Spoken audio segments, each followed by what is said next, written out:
Hey, this is Will the Mad Menaker, Chapo Morning Zoo crew. We are broadcasting live, counting down all your 80s, 90s, and 70s rock classics. We're broadcasting live from the Migrant Caravan, making its way up to the U.S. border. We've just crossed into Mexico from Guatemala. And we're all here. We're partying. We're rocking and rolling. We're swishing and dishing. We've got our Soros-sponsored go bags. They're full of drugs, guns, and lawyers. We're ready to bring this rock and roll invasion to your doorstep. ISIS is here. They're loving it. We're listening to rock. We're listening to Foghat.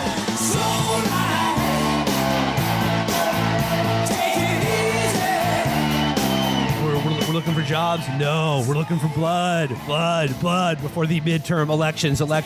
We're registering to vote along the way. We're registering all the migrant voters. Coming soon to a neighborhood near you. Call now to get tickets to see Jethro Tull at the Motor Speedway. Our fourth caller becomes a U.S. citizen who can vote 10 times. A little bit later in the show, top of the hour, we'll be talking to George Soros, who's bankrolling this entire invasion. It's Camp of the Saints all day on the Chapo Morning Zoo crew, rock and roll, bringing the caravan to you. Pepsi Max is the only sugar-free cola alternative that contains authentic baby parts. We are here at Senior Frogs for the next 42 hours. 2-for-1 cocktails for anyone who promises to behead a senior citizen once they get to the United States. Hezbollah-style terrorists are here with Al-Qaeda, with ISIS, with the drug cartels. There are no women and children in this caravan. Again, it's just swole dudes. They're doing reps. They're fucking taking steroids. We have the most powerful Muslims, the Shia division. They're doing pull-ups in covered wagons. There are no women and children. It's boys only. It's a non-stop caravan of a man cave. Dudes rock. More like a caravan. It's just for fellas. We will be coming soon before the midterm elections. You cannot stop us, Chapo Morning Zoo crew. Coming up next, it's Led Zeppelin with the Immigrant Song 10 times in a row. row. Okay, that was pretty good.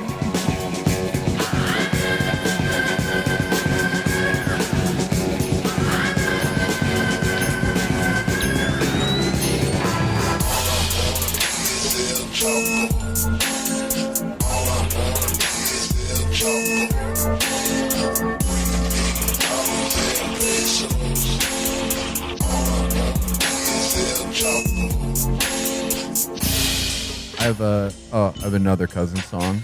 10 years ago, on a cold, dark night, my cousin and I actually saved Vin Diesel's life. There are a few at the scene, but they all could agree. I killed a pro fighter, my cousin and me. That long black veil? Yeah. That is a deep cut. Yeah. I haven't listened to that song in too long, but I'm sure you could imply that the woman in the long black veil is Kate Upton. Yeah. Yo, she couldn't tell anyone because her husband's Justin Verlander? Yo, I like fucking died. Yo, the judge was like, dude, tell me who you were fucking. And I was like, no. And he fucking killed me, dude. Dude, I'm fucking dead. But Yo, actually, my dad won this contest when I was a kid that said if I died, I could sing a song. Could sing a song about why I died. Anyway, guys, it's Chapo. We're back to our regularly scheduled programming. Yes. We're back here in Brooklyn. The tour is over. We're glad to be back. And I guess as I alluded to at the top of the show, I guess the hottest story right now is the migrant caravan that's coming to your town soon. Yep. This is the story that is basically being covered on Fox News 24/7. I, again, cannot believe it's real, that this is a real thing that people are concerned about. Well, they're all ISIS. Why wouldn't you be concerned? They're saying, there's ISIS, and it's just like the perfect made-up story to juice sickos, meemaws, and peps right before the midterm election. Yeah. Well, I mean, it's not. It's a real thing. It's a real thing. Horribly deprived people who are from countries that have been systematically exploited and destroyed largely but by they the think United they're States. I'm sorry, I'm not up on my Fox News talking points. Do they think that they're like Oh, yeah. Muslimic style? Yep. They But said aren't they all like Honduran? Well, I mean, No, that Amber, they're could you using, tell a difference? well, they're using the porous border to get in is the idea. Today Trump honestly topped himself. He just said, "There's a lot of bad guys in there. There's Middle Easterners." He said there's MS-13. No, and then Middle Easterners. So- not even fucking with like ISIS, not terrorists, not even like forgetting that you're supposed to be Daddy like, of I'm them only all against over the bad there. ones. Yeah. Just literally people from a part of the world are coming. Maybe. Well, here's the Probably thing. It's supposedly 5,000 strong, and like they've just made their way into Mexico. Again, the vast majority of them will probably seek asylum in Mexico, and Mexico is a huge fucking country. And then, like, I would be shocked if, like, maybe 200 or 300 made it to the U.S. border and got into the United States. And again, who the fuck cares? I honestly, I will send them the party bus and drive All them. right, well, you say that when they fucking suicide bomb your favorite Applebee's, buddy. Then you're not going to be so happy about it. Not my favorite. Yeah, exactly. So fucking stupid. Well, No, it's the caravan. They're coming. they're coming for you. They're coming. They're literally coming for you. They're going to show up at the villages. Yep, they're They're coming gonna straight round to the villages. in a bunch of jalopies, and then they're just going to start mowing people's lawns without permission or something. I don't know. No, they're all know what going to they're come, and scared they're going to come in front of the villages, and the leader of the caravan will grab the loudspeaker and just go, "Just leave the precious gasoline. Just go, and you won't be harmed. of. Walk away from the Cheesecake Factory. Just walk away. Just walk away." Walk away from the cheesecake. And then they bring out, like, on the golf carts, a couple, like, geezers tied to the front of it. They're like, "No, don't give them anything. Protect the villages." It is really funny because it's just so it's so delusional. Like, this is the sort of thing that was on like the fringes of Free Republic back in like 2007. This is the plot of that crackpot racist novel, Camp of the Saints, Right. that Steve Bannon and Rod Dreher like so much. Right. This is their fantasy come true. Right, but it is, I mean, it does betray a horrifying psychosis, which is, the country is just trending towards like complete isolation of the people who care about, who are really think this is a real story, a real horrifying story, and everyone else, where their lives are probably safer than anyone's at like any point in human history. In just U.S. history alone. Right. And because their politics don't really reflect their lives in this aspect, they're going to have to keep creating more and more fantastical phantoms that are animated by their racism that just will eventually result in border guards just fucking mowing people like this down. Oh, yeah. Yeah, no, 100% Trump's already Trump has talking said about as much. sending the army, not the reserves, the army to the border. And yeah, the trend there is only going to be towards horrible bloodshed, which these people would be absolutely happy with. And he literally said this upcoming election is the caravan election. He said it's the Kavanaugh and the caravan election. I love how he just talks it out.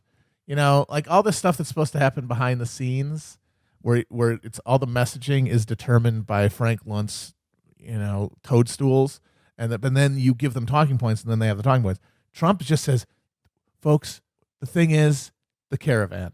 It's big. You're scared of it. You're going to vote for me," and he just says it. He doesn't even have to leave that like to subtext. He just says it. And now, as his other closer is him saying, "We're going to give the middle class a 10% tax cut right before the election." Right, sure. Congress has gone home. They can't do it. They can't. No one his knows what base. he's talking about. He just made it up. He's like, people like tax cuts. I'll say we're going to get one. And there. He's People are scared of that's terrorists. His base. Like, I'm saying they're coming for you. I mean, literally. like writing mower dads who believe in caravans. Yeah. I mean, but that's literally it. Like, his voters, you don't have to fuck it. You can't be like, actually, the Ways and Means Committee isn't even in session. It's just like they're gonna click on a Bonsai Buddy link that says like, you win $300. They'll be like, that's Trump's tax cut. Thank Yeah, you yeah. so much, sir. And like, Congratulations. yeah, and they just don't have to see anything. It doesn't matter. Like none of the gotchas work. Like, Brett Kavanaugh. It is the Brett Kavanaugh election for them, and Brett Kavanaugh is the biggest swamp creature in Trump's Republican primary parlance that we've ever seen. He was basically Bush's personal secretary. He's this creature of the DC big law world. And it just, they've just turned this crying prep school pussy into like a cool MAGA guy. Yeah. Yeah, And if he set foot outside the Beltway, he'd start gasping for air like a fish you pull out of the fucking boat. I mean, he's just the least like regular American you could imagine, but He'd be gasping for a drink like a fish. He's pulled out of a boat. He's a good old trucking. He's a F-150 Kavanaugh, just a simple man who loves beer like we all do. Anyway, so yeah, expect to hear just nothing, just nonstop. Just expect to hear about the caravan from all of your Facebook relatives and friends who you haven't talked to since high school. Yeah, it's gonna be the most pressing issue. Oh, Trump also recently said that middle class mower dads. He said there was a riot in California against the sanctuary cities. Yes, he said that there was a riot in California. They're rioting to get away from the sanctuary cities. Just 1,000% whole. It wasn't even like based on something where like a rider dad, like a mower dad, fell off his like lawnmower and was like, "Ow, the caravan did it." And he said also that Democrats, they're going to give illegals cars, luxury luxury automobiles, and it's amazing because he did 2 straight rallies. The first rally said they want to give him licenses. What's next? They want to give him cars, and then he was so impressed with his rhetoric that the next day he just said, folks, they're going to give them cars. Yeah. And he just cut out the hypothetical and said that they're actually going to do it. That's a very specific kind of word salad madness, though, where you say something that you know is not true, and then 5 seconds later, not only do you believe it, you expound upon it. Like Red Kahina would do that a lot. Yeah, no, he's convinced himself of all this stuff. If you were an illegal immigrant, what can I do to put you in this Audi? No money down. No citizenship required. No money at all required. I believe that like members of the caravan deserve the same opportunity as any American Audi driver, which is to get Wendy's at 11 p.m., listen to the National, and think about your life. Free Bentley. That's what you do if you drive an Audi. A free Bentley for any illegal who shows up wearing an I voted sticker. Show your receipts from voting over 10 times, and you get a brand new Lexus. Yeah. I would do that. The other Trump adjacent story that I want to touch on briefly is this Jamal Khashoggi thing. This story continues to evolve, and I mean, again, I don't want to say hilarious because what happened to him is bone chilling. Bone sawing. Sorry, I really walked right into that one. Yeah.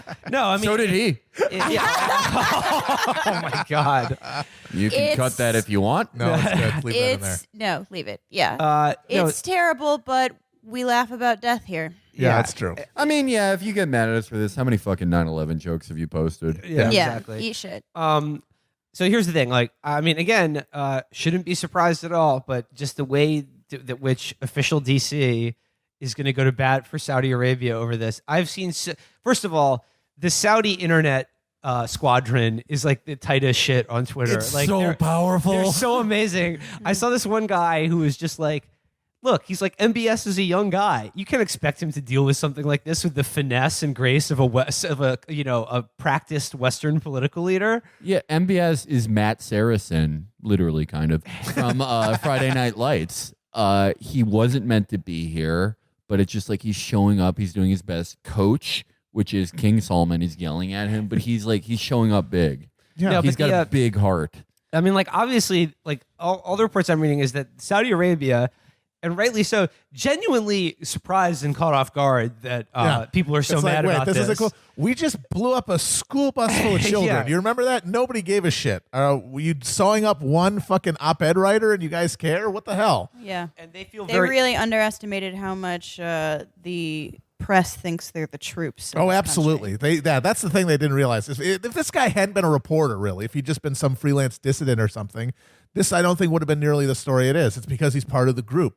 He's part of the in circle of American elite, and you can't chop them up. And here's the thing: you can blow up all the school buses you want, but you can't chop up those people. A lot of their like K Street lobbying people have backed away from them. They've headed for the exits, but that's like the highest tier. And then you're seeing the results of that when they have to do their own PR, and it's just like the reply guy brigade, who's just like, Look, he showed up so at Saudi is country of justice. In America, this murder would be covered up. Google Seth Rich in Benghazi. Yeah. Oh, so those are literally the guys from the Orb place. Yeah. Like that, they made basically an internet cafe for guys to work in and reply to you and be like, first of all, this is an internal affair. Second of all, how come no criticism when Barack Obama persecuted Dennis Hastert is not the same thing? Look, But if you had to work at either the Saudi troll farm or correct the record, which one would be worse? Think of all that Lululemon. Think of all those Hillary girls just guzzling down frappuccinos. Just which one would be worse? Well, at the end of the day, I'm not like legally blocked by the rules of my country from watching like This Is Us on NBC because it's too titillating. No, I'm saying which one would you rather work at? I'm gonna if it's whole cloth, like I'm in that situation, I'm gonna go correct the record. But if it's like I'm just working there, I get to stay here. I'm probably going to the Saudi one because you can have more. They're not monitoring you as close. Like I feel at the Hillary one, you're hyper micromanaged, and they're like Totally micromanaged. Right. You can't get creative. Yeah. Yeah, these guys are just fucking improv. They're like, actually, he showed up at the consulate in 13 pieces in a wheelbarrow. They're just making up as they go on. It's like an easy, fun job. It exercises you creatively. So we got to talk about like again, now that they're divorced of their slicker DC PR shops and they have to cover their own asses, you're seeing some truly hilarious thing. And I want to talk in particular about they've had like weeks now to come up with an excuse for what happened. And the one they came up with, and this was highly hyped, yeah, because the Saudi said we're doing an investigation, and Trump and those said, look, we can't condemn them until we hear them out. Trump literally said, like, he literally said, like, almost literally said Saudi Arabia is being Kavanaugh'd. Yeah, like, look, where's the evidence? Yeah. We can't just assume they're guilty just because a man walked into their consulate and then never walked out. Let's see what they have to say. So what they had to say after they came up with this investigation is that he walked into the consulate to get his marriage certificate and then started a fight with them. And then after which 18 guys proceeded to kill and then chop him up. I don't think they've admitted to the chopping him up part. They have not. But they just said they say they don't know where the body is. Yeah, they said they don't know where the body is. People who have some trashy weddings. I don't think that happened. I'm going to go out on a limb and say this like quiet potato man journalism did not just like have too many Mike's Hard Lemonades and then call someone a slut and then headbutt his aunt. That didn't happen. He tried to square up in the consulate, and then 18 guys killed him. Who were there for some reason. Yeah, for a couple of hours. They wanted to talk to him. 18 guys flew in the day before to talk to him, and then he got rowdy, and then they killed him. And then, you might not know this, but the Saudi consulate in Istanbul has a parallel dimension room where if like things go in there and then they kind of get like lost in sort of, a quantum state. What happened to Ozzie Smith? Yeah, exactly. Yes. But that's the only way, because they literally say they don't know what happened to his body. Couldn't they just say like he was a danger to national security, or he was leaking state secrets, or something more plausible? Well, that's the craziest thing is that he started like throwing bows in the middle of the consulate. Is that they've admitted that they wanted to basically abduct him back to Saudi Arabia. Like that's the basis of it. Is all these guys came here to bring him back to Saudi Arabia, and there's no explanation for why that would be acceptable either. They're like, just they calm down. kind of don't get it though. We were trying to kidnap him. Yeah, exactly. Yeah. It's like, but he's not. He didn't do it. You don't even have an accusation of a thing he did that you would kidnap him for. And you should be kidnapping people even if they are criminally liable. It just seems like it would be really easy for them to like present a plausible lie that wouldn't make Americans mad, and that they just weren't even trying. Everyone wants to hear something from them. Yeah, because like, nobody wants to disturb the relationship. Give us something. Yeah, when you saw on CNN that dumb fucking plausibility act that all of the anchors were trying to say, they're like, well, we don't know what happened. Where is the body? We don't know, and we have to sit here and listen to them act like they're that fucking stupid because they're under the impression that their job is to be as plausible, or like just to believe that every possible consideration is plausible. So they're just begging for anything. They're literally like, just give us something, because they want to like the Sauds. So it's like, it is like a world star hypothetical. You have $1 trillion basically in liquid assets. You have 2 weeks to come up with a lie. no one in the world actually really wants to decouple with you.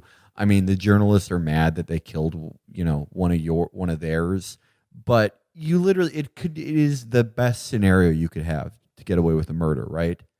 And the thing they come up with was, actually, he doesn't look like it, but he was fucking all of us up. He was beating all of our asses, and we had to end him with sick blade attacks.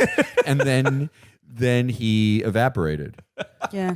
And the thing is, I don't know how much this will matter, because I saw someone say, I've never seen the Saudi lobby on its back foot like this. And it's true. It hasn't been on its back foot, again, with much more egregious things, with, like, say, striking the stuff from the 9/11 report about Prince Bandar giving money to, a few of the hijackers. But they got really greedy. Like, it's a very a D turns into a B so easily situation. Well, it does sort of show the morphing of the kingdom, right? Because they said, okay, you could say they were trying to rendition him. Well, that's something Gulf states do all the time. Not just with dissidents, just with, like, say a kid escapes the guardianship of their parents because they're gay or they're an atheist or something. There have been numerous cases of people like 17-year-olds, even legal adults, going to, like, Malaysia and getting renditioned from the embassy back to their home country, back to their family's home. And I have trouble believing that with all the mercenaries in the world, they couldn't do that. But, maybe they couldn't. Saudi Arabia under Mohammed bin Salman is about as evil as it's always been, but just 100% more reckless and incompetent. And Khashoggi himself, he was a holdover from pre-MBS Saudi Arabia. He was not, and this is not, this backdoor federalist.com way of saying he deserved to die, but he was not a dissident for most of his life. He was someone who sort of justified a lot of Saudi soft power and covert regional aims in the region with his writing, because he was allied with the faction of the family that lost against Mohammed bin Salman. He did, of course, come out against a lot of Saudi practices later. He came out a lot of things that were authentically MBS. But I think, he was never he wasn't exactly one of the people who gets crucified for blogging in Riyadh. He ended up dead, just like they did. But he was a relic of the more covert, the more secretive kingdom that wouldn't try to get op-ed or publicity photos with The Rock to prove that they're a different country now. That is funny. Speaking of The Rock, they just had the WWE Crown Jewels in Saudi Arabia. That's been a big thing for MBS is bringing wrestling to Saudi Arabia. That 18-on-1 death match was a real highlight. But no, what it is it's like, what happens when you have a country that's ruled by 5,000 Don Juniors, I mean, we have these fail rich kids, but, like, they generally don't have responsibilities. They contract that out to people who actually know what they're doing. Here, they have all of these inbred fucking dipshit relatives, princes, and they're all with actual jobs, including, like, dismembering guys and burning documents and all that. And they do a terrible job of it, as you would expect a bunch of dumb, inbred, rich assholes to do. They do things like send 18 guys to kill one dude and then forget that his wife is waiting for him outside, so that when they send a guy out in his fucking clothes, it doesn't work. They did that. They killed him, took his clothes off, put him on another guy, and had that guy walk out to prove that he left the building alive. And then there's drone footage the Turks got of them just burning documents in a giant oil drum in the back of the embassy. It's like Pain and Gain was a country. I saw somebody post that I've never seen the Saudi, PR machine on its back foot like this, and it is true, but it sort of reminds me. Do you remember when everyone made fun of Ed Wheeling? Oh yeah, the guy. Yeah, his fucking Susan Collins essentially endorsed the Ed the Whelan doppelganger theory right, when she voted for him. Yeah. Right. I mean, the old axiom of Twitter isn't real life is less true in many parts of people's lives than it ever has been, but it still holds in things like this. just because you see everyone rightfully making fun of these guys, rightfully making fun of like Ali Shabib and all these fucking dumbasses who are just like, yo, honestly, that was the first day Mohammed bin Salman was crown prince, so give him a break. And it's like, yeah, we're rightfully making fun of them, and they look desperate and they look stupid, but it ultimately, and I think people should have picked this up from Kavanaugh, it kind of doesn't matter when so much is on the line for the other party. What is the cost to them if they maintain weapon sales, they maintain the special relationships with Saudi Arabia? Now, this might change things down the line. This might be, at this point in time, like a huge watershed moment for, if another faction of another party gets, it may change public consciousness on this. But for now, for the foreseeable future, it's business as usual. Yeah, and to that point, I want to read something from, again, like, as we said, even with all the full-page ads demanding answers and all the outrage over this, nobody in official Washington, D.C. really wants this to be true, and they certainly don't want to make trouble between them and Saudi Arabia, because guess who pays a lot of their fucking bills? And I'm not talking about K Street. I'm talking about, let's say, an organization like the Federalist, perhaps. We don't know who funds them, but an interesting question that might be answered by their reaction to this. Who's a major contributor to virtually every think tank in D.C., both conservative and liberal? Who pays for people to have social media jobs in D.C.? I don't know. It's an interesting question. But here's just one example. This is from Martin Indyk. I'm just going to read his bio. Distinguished Fellow at the Council on Foreign Relations, former U.S. Special Envoy for Israel-Palestine negotiations, U.S. Ambassador to Israel, Assistant Secretary of State for NEA. Martin Indyk. This is Obama's guy. Right. Martin Indyk is he is sort of the Forrest Gump of just standing around accomplishing nothing. That resume you just read, that's pyrotechnics manager for Great White. No, this is what he says about this. And this is as official Washington as you can get. Like I said, former ambassador to Israel, Council on Foreign Relations.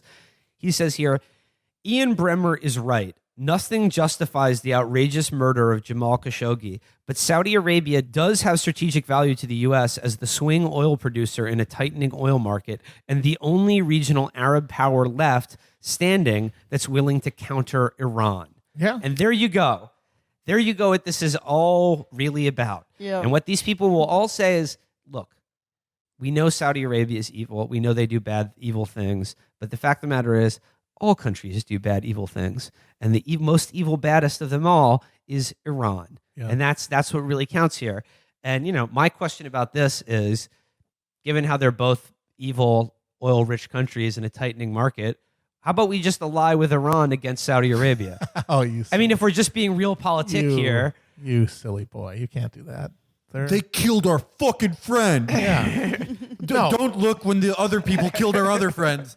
It's just not going to happen. Yeah. No. It's just not going to happen. That's what this is about. And Israel not going to let that happen. It's as unlikely as the most unlikely thing, which is we get out of everywhere and we stop making 24-year-olds who get flustered at the counter at Cozy deal with these hundreds of years of resentments and complex issues. But can we look at the one bright side? This awful tale?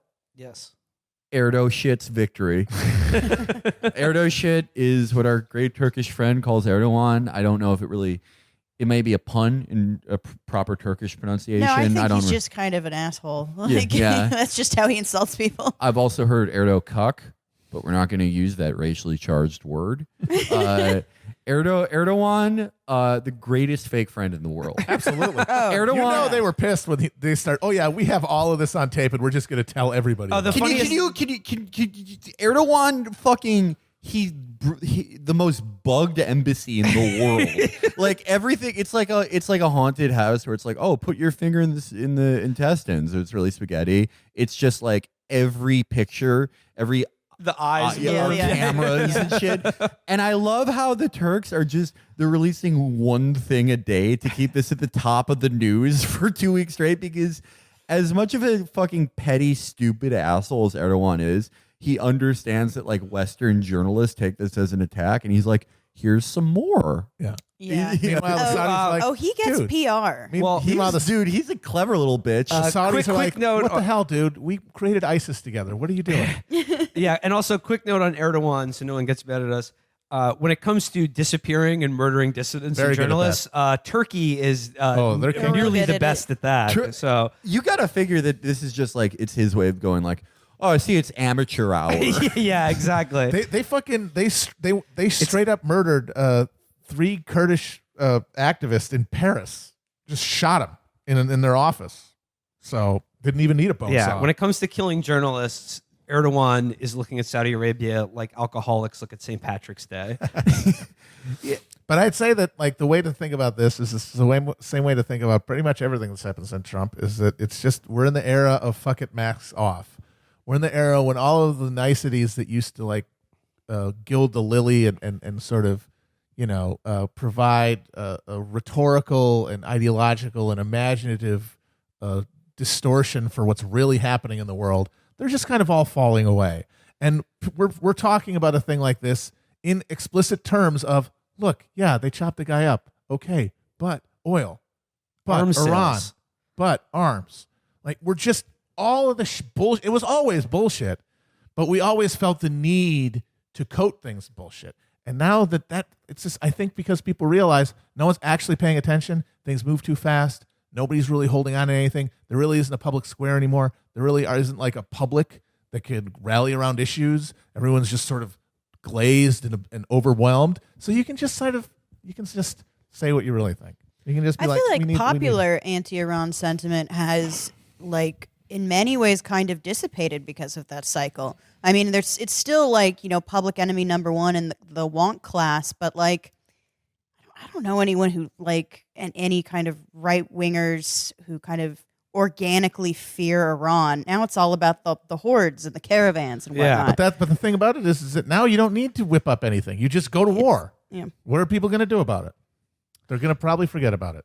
So, moving on to this next issue that I've been dying to talk about for a while. I was going to do this when we were on tour, but I think I realized doing things on stage that actually make me mad kind of sucks for live shows. Like when I do Rod Dreher or John Podhoretz, like I find them delightful. Oh, yeah. I find them just wonderful, whimsical characters. I love talking about it. It fills my heart with joy. Oh, God. To read a Rod post. Oh, yeah. Just imagining Podhoretz in a propeller beanie running around the Upper West Side yelling at fucking waiters. People. Dreher is kind of a Squidward character. Yes. Oh, yeah. He's just sitting there in his dark bunker in Louisiana, just getting blinking out angry at people like dancing. happy people all day. Yeah. Who lives in a bathroom under the sea? Or, for instance, John Cass in Chicago. Right. Discovering the John Cass canon was magical to yeah. me. It changed our lives. I mean, reading the Father's Day column that filled me with amazing. joy. I mean, it's like all these people. Yeah, they're like they have bad opinions. They write bad things, but they're just wacky. Well, they're largely just powerless, miserable 'cause they're dorks. impotent. And they're Yeah. so unhappy that it makes it funny. Exactly. Yes. So this is my way of introducing something that actually does legitimately piss me off. And I'm talking about Ben Sasse, Ooh.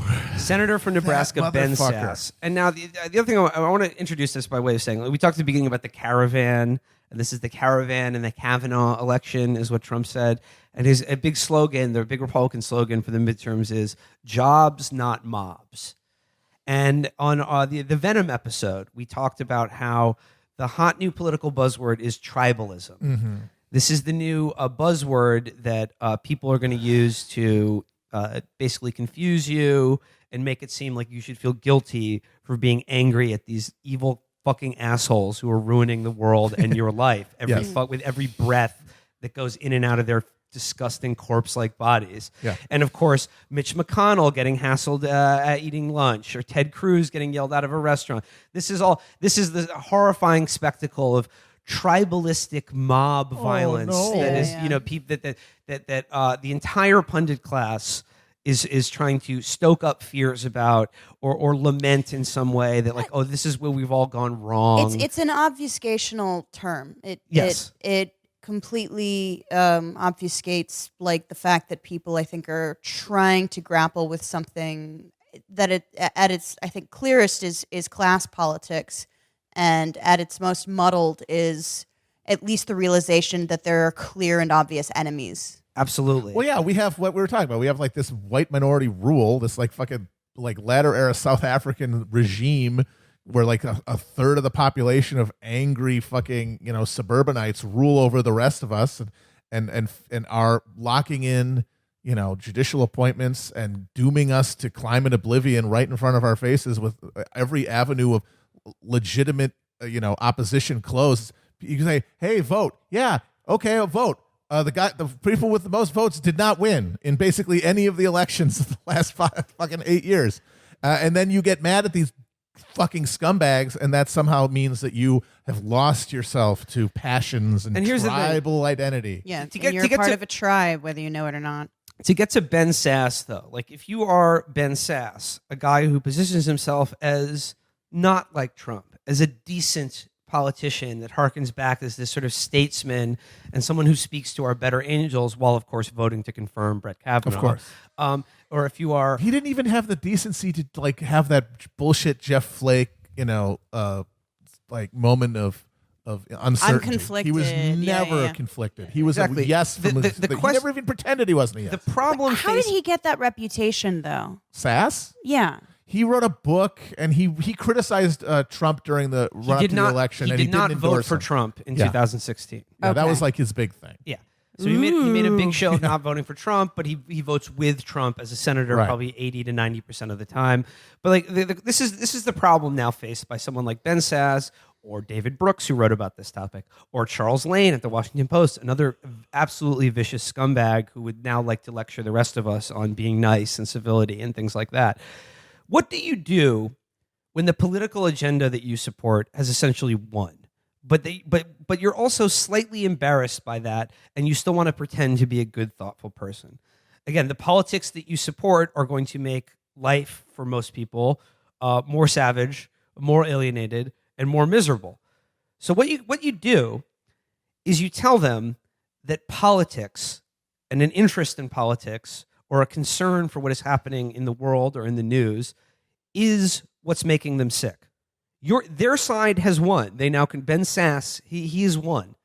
They can now control all three branches of the government, and as we said, are filling the courts with all of the vampires that they want. That will have a fucking stranglehold on our law and government for probably as long as we are alive.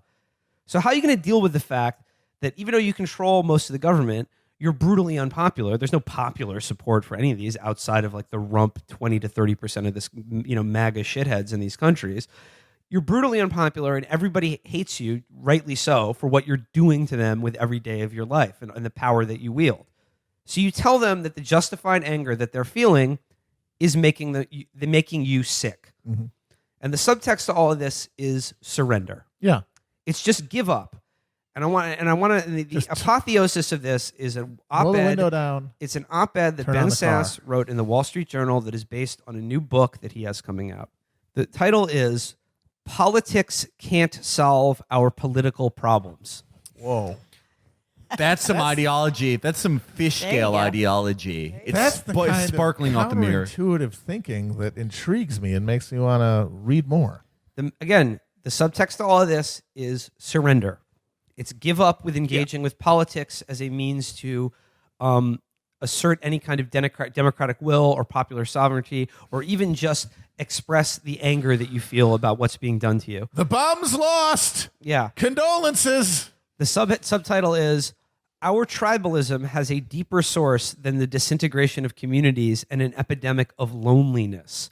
The only real answers start at home. So again, pay very close attention to what he's doing. This message will be repeated to you at at the sort of elite highest levels of discourse. Right. That that your loneliness and your misery and your alienation, you're doing it to yourself by being angry at politics and caring about what's going on in this country and the world. So this is Ben Sasse writing in the Wall Street Journal. The Supreme Court confirmation process for Brett Kavanaugh didn't fully break the nation, but it did prompt more Americans to wonder if that moment is approaching. It's been a while in coming. Over the past year, I've heard thousands of my Nebraska constituents and dozens of my colleagues in the Senate of both parties say roughly the same thing. It feels like we're at a tipping point, and X or Y might be the final make or break battle. More Republicans and Democrats are placing politics at the center of their lives. Both sides seem to believe that a grand solution to our political dysfunction can be found inside politics.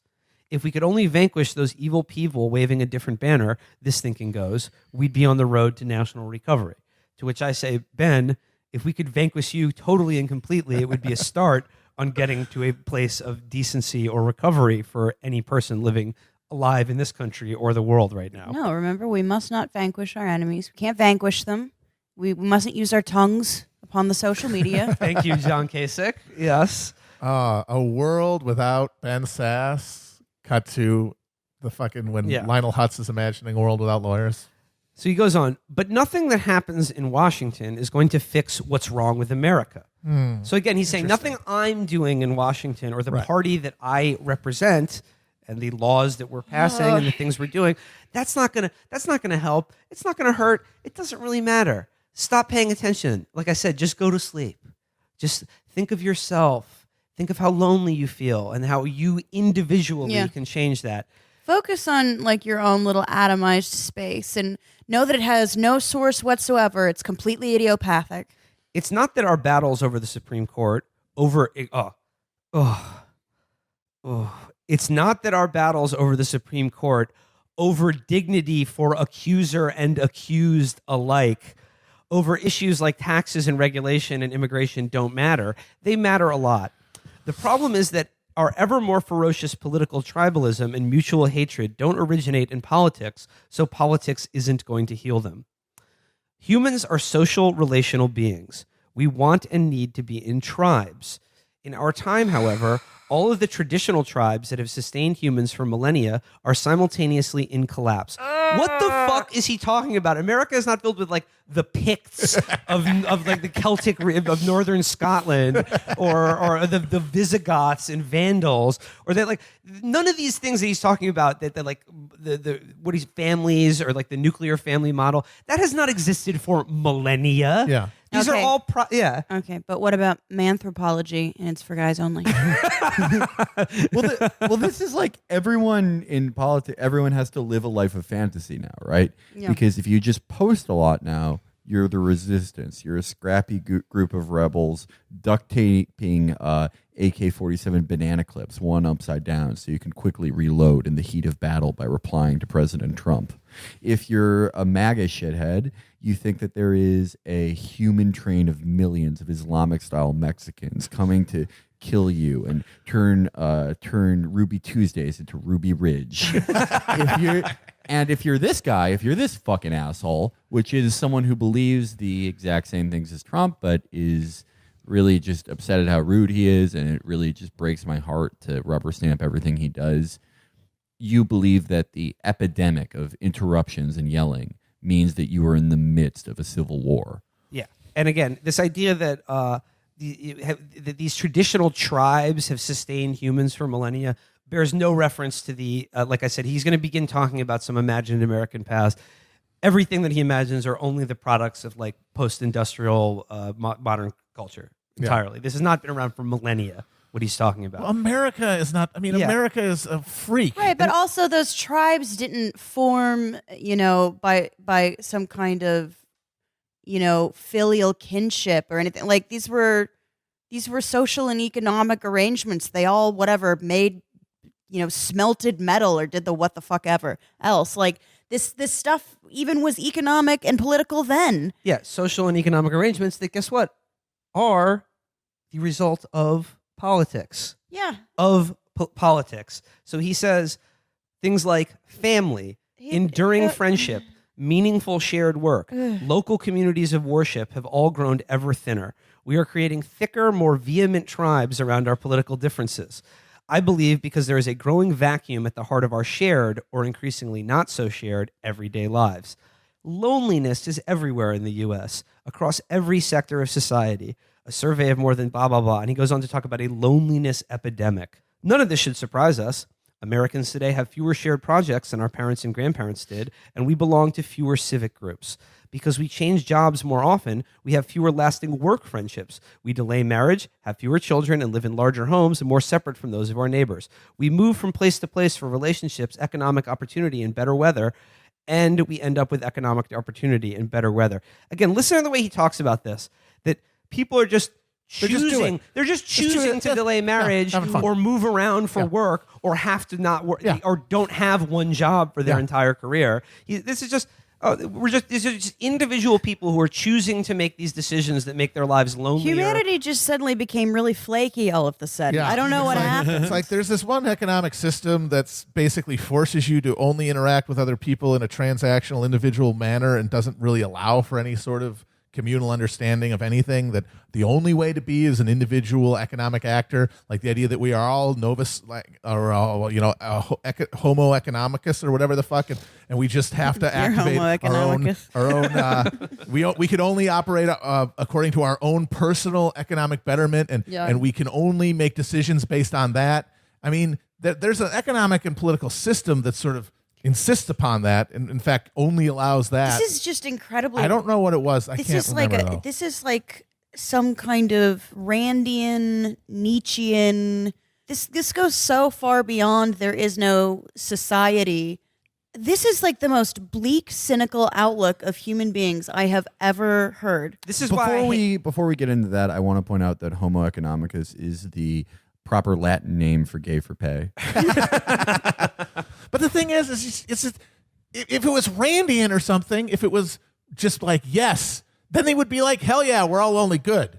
Fuck that. Long live the new flesh. You know, the only person who matters is me, and one day I'm going to be part of a computer or something. He is simultaneously championing an economic political system that makes this happen, and then he's crying about it. Yes. But and he saying says it's that bad. this stuff is individuated too at the same time. That it's that this is somehow some kind of active decision that people have made. Exactly. Which implies individualistic free will and that you're not the product of society. It's completely incoherent. Well, this is very similar. It reminds me of a very similar writer, our friend Thomas Friedman. Oh, he is And our friend. Thomas Our Friedman. special little friend. Thomas Friedman would always write about like the loss of American manufacturing jobs, but in the context of Americans have to work harder. They have to strap up and lace up for game time. Phase the fuck up, boys. Let's work for $2 an hour. Like it was their choice. Yeah. Like they were just like, send my job somewhere else. I don't need it I'm sick of this anymore. bullshit. It is, yeah. It is, and that thing of you know, politics is filled with people who are crying because they got exactly what they fucking wanted. And in this case, you know, that is exactly it. I just had this column, by the way, that went up about the Durham Miners Gala, and you know, mining was essentially obliterated by Thatcher in the 80s. I mean, it was already under a steady decline, but she really crunched down and crushed the union. But it was absolutely amazing how much these men mourned for these jobs that filled their lungs with coal, that could potentially crush them to death, that, you know, just ravaged their bodies. Really dangerous, incredibly difficult work. But what they did like about it was that it gave them like a handle into politics in a way that other jobs did not. That you had like industrial policy, and also there are some people that are just freaks and like working really hard and don't form podcasts. But like they had a handle on industrial policy, they had a handle on the welfare state, and they had a unified political body in the form of the union that formed, I don't know, the word organically is misleading, but around a workspace. They talked about, it wasn't just that they lost the jobs, it was like the union was like a de facto kind of micro welfare state. It set up like retirement homes that were centrally located so you could like age with dignity in like the city center. You could just like have, and they were just houses.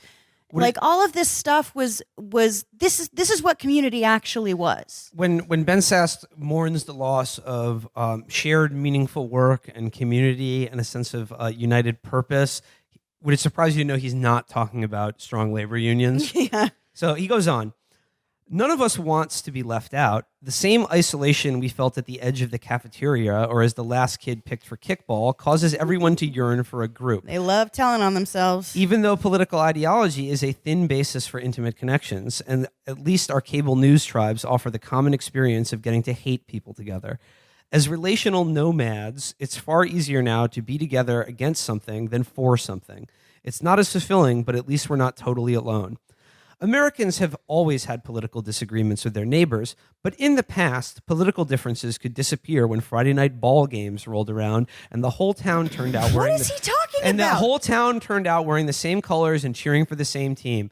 Today, our towns are hollower and we're not on the same team anymore. Okay, what I want to note about that paragraph where he says, yeah, we had political differences, but in the past, you'll notice all the work that in the past is doing there. He doesn't specify exactly at what point A lot of in the heavy past lifting, yeah. this era took place.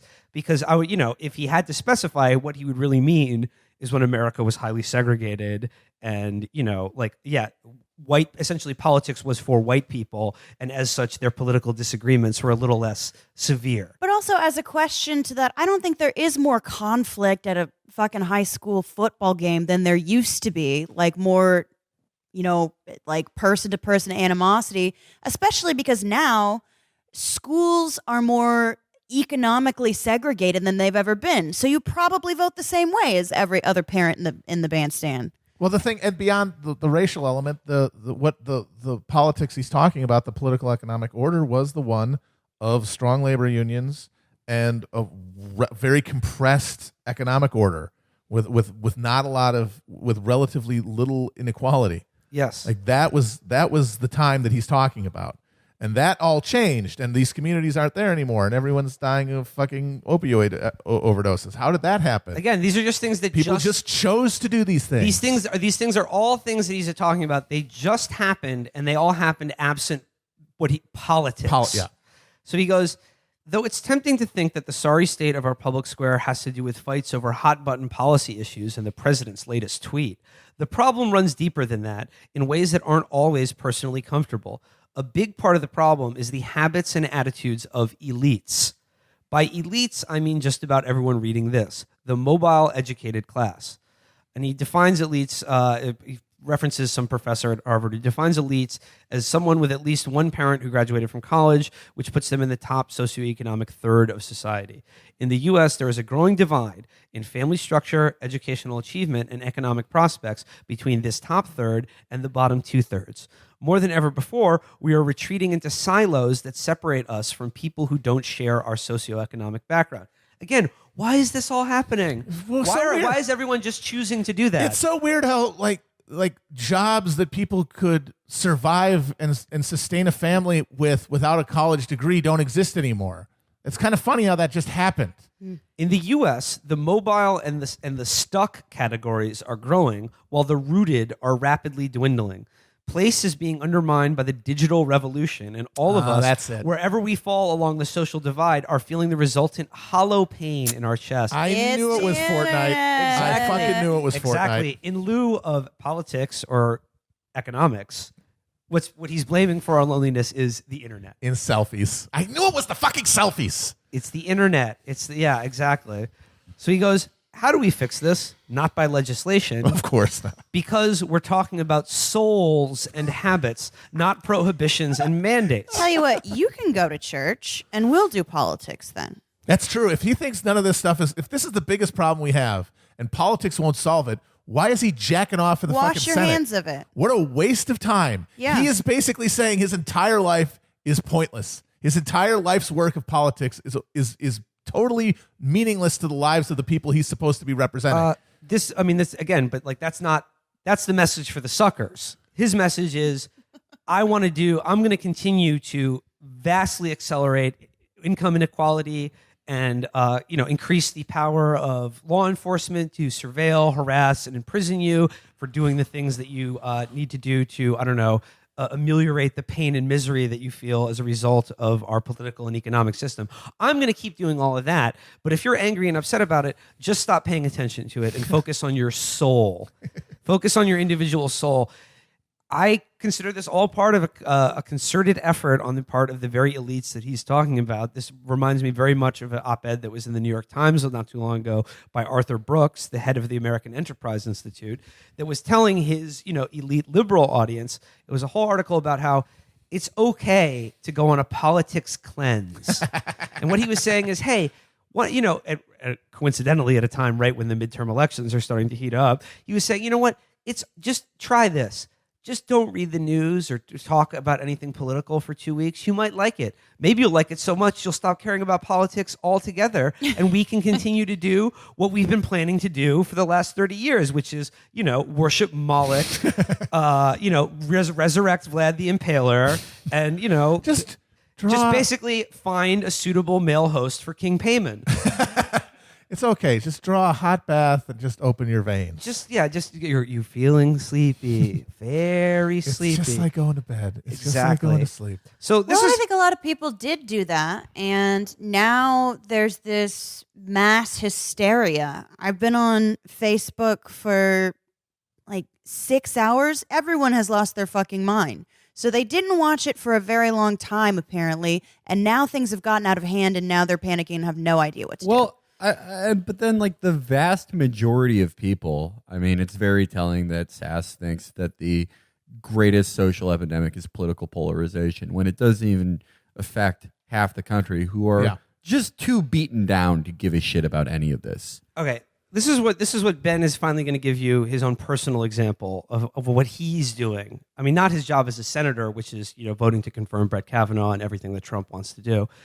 He goes, a decade ago, my wife Melissa and I decided to put down roots by reinvesting in my hometown of Fremont, Nebraska, and despite and partly because of the fact that it is showing signs of economic decline.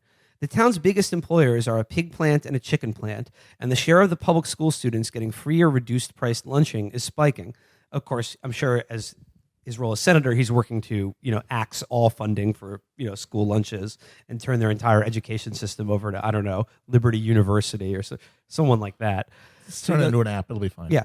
Wealthier people are leaving our town of 26,000. Although first-generation immigrants are adding a youthful vitality, there is serious social conflict over the pace of change. Melissa and I... Youthful vitality. It sounds like he wants to drink their blood. Melissa and I have worked with our children to develop an imperfect provisional strategy for engaging more meaningfully with our community. Oh my God. We've tried... That's how you parent? That's how you talk about parenting? Say that phrase again. An imperfect provisional strategy for engaging more meaningfully with our own community. We've tried through our church and other local groups to become friends with people from every race and income bracket in Fremont. We've begun doing more community service, and we've made an important symbolic commitment to buying cemetery plots here.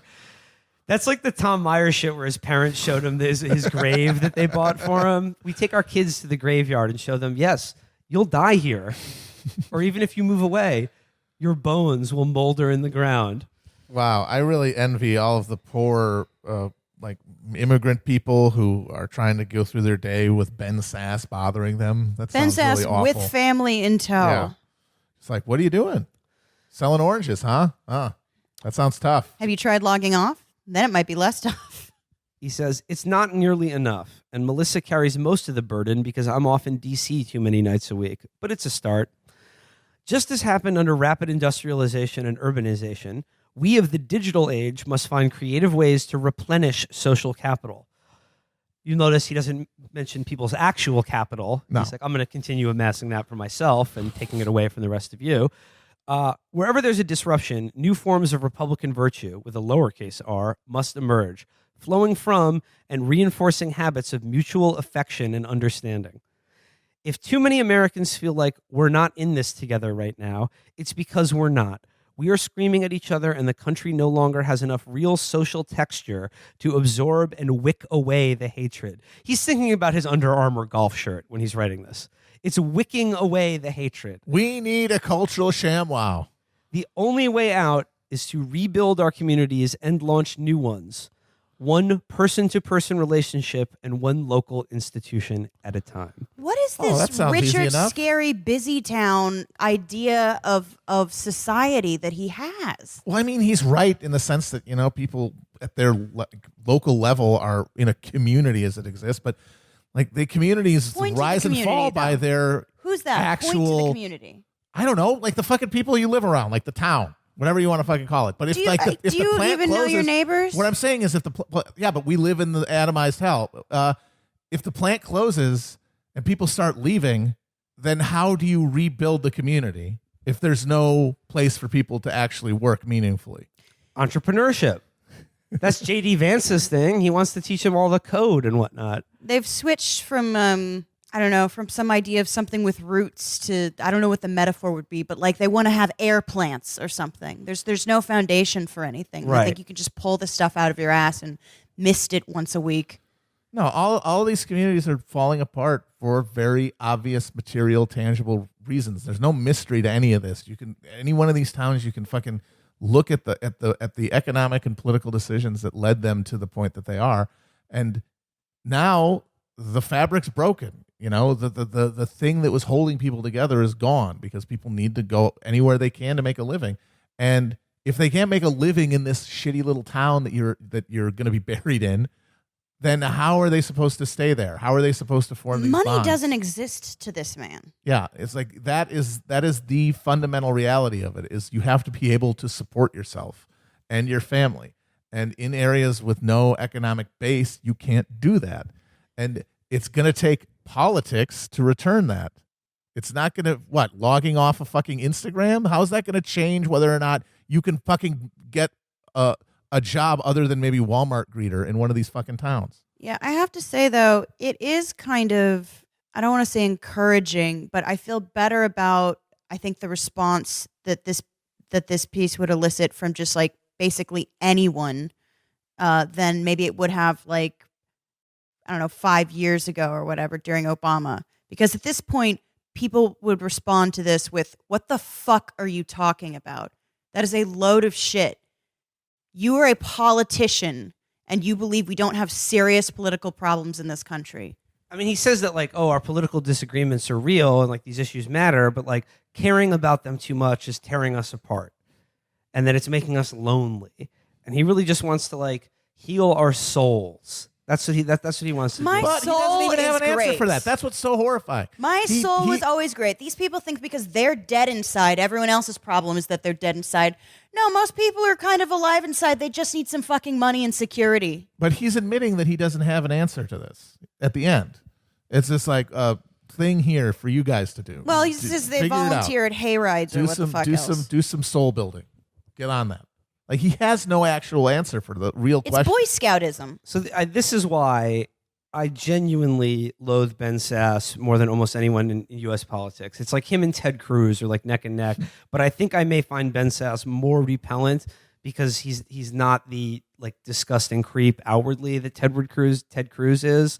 But Ben Sasse, like, you know, believes all the same things Ted Cruz does, but he can't help but sell himself as America's concerned father. Yeah, he's one of the last people who actually does think that the forms matter, that the appearances have to be upheld, because he is explicitly speaking, as he says in that article, to this very thin strata of economic and political elites who actually are paying attention to this shit and haven't just checked out because it's stimulus overload. So again, I just want to close this out by saying, you know, as you know, Mitch McConnell gets hassled at, you know, at the Cracker Barrel or wherever the fuck he eats his gruel, The hot flat rock in the down pond that he likes to sit on. And you know, and as people continue to express their very justified anger over things like Brett Kavanaugh and the Trump administration, and begin to you know, organize to do that in a way that does constitute shared and meaningful work to engage in politics and to try to fight back against these people who you are absolutely justified in hating. Don't be fucking fooled by that. It's okay to hate these people.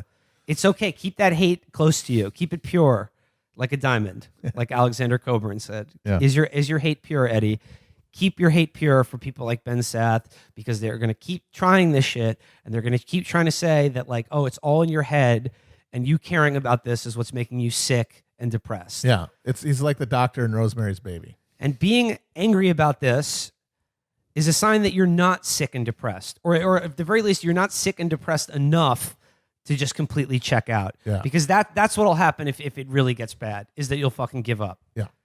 So don't do that, and don't fucking listen to Ben Sasse.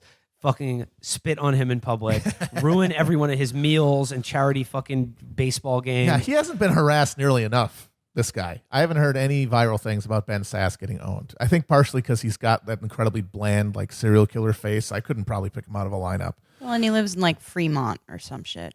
That's it for us this week, and we don't even have anything Nothing to plug. Nothing Holy to shit. plug at all. Wow. But on a closing note, thank you again so much to everyone we saw and got to meet and hang out with in the Midwest. You guys were truly, truly the real heroes and a joy at every single city we went to. Absolutely. Nothing but diamonds all across this great country.